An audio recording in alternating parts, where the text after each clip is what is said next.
exactly what it's like. So I am one of those nerds who goes and listens to public commentary with the state of California, right? And so they just did a meeting on like December 21st. And so the first 30 minutes of the meeting, they leave it open to the public to say whatever they want to say, right? And we should be talking about meaningful things. But you know who shows up? Madison, who says that we should be concerned about smoking cannabis while we're pregnant. And she really wants more education around that kind of information.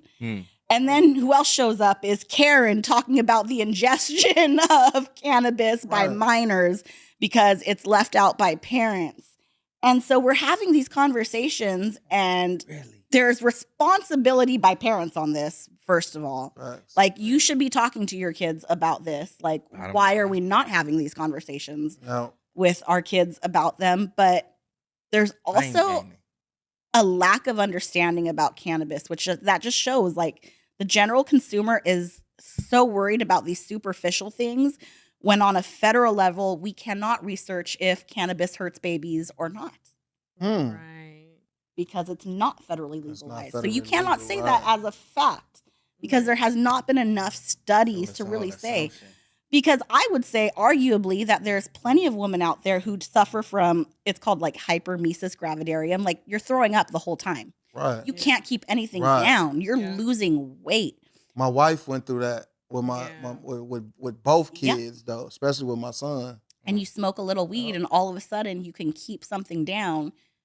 And I would argue that's probably healthier for a baby than the mom throwing up and not getting any nutrients. Right. Or maybe a tincture. Right.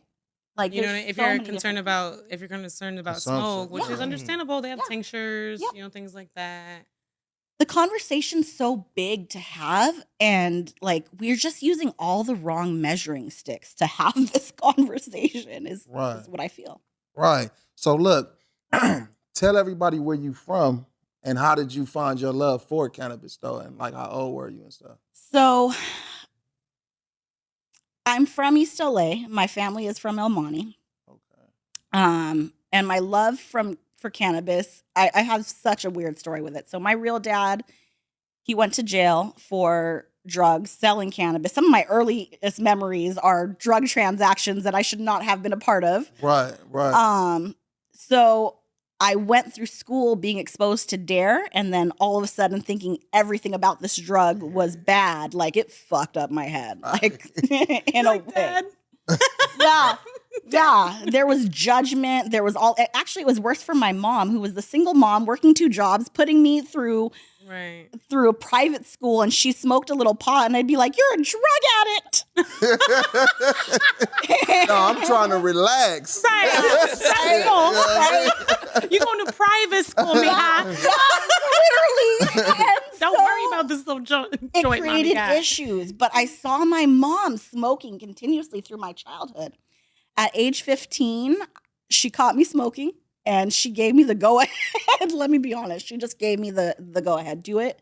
It's not going to hurt anything. She basically said if it's not white or a powder or a pill, you're straight. Shout out to Mom. Right. You know what I'm saying? For being innovative like that and saying, How old were you? I was 15. 15. Okay. I was a straight A student. Yeah. Like, there was nothing that she had to worry about. Right.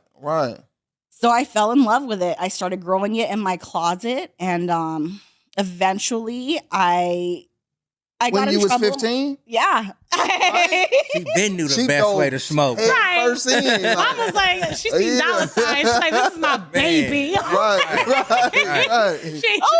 She knew. I fell instantly in love with it.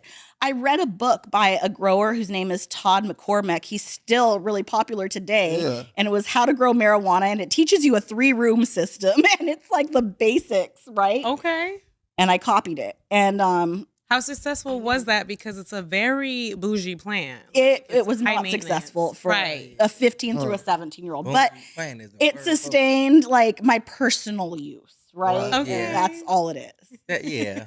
and that's what it was. But I knew that cannabis had a future because I'm going to pat myself on the back. I'm smart.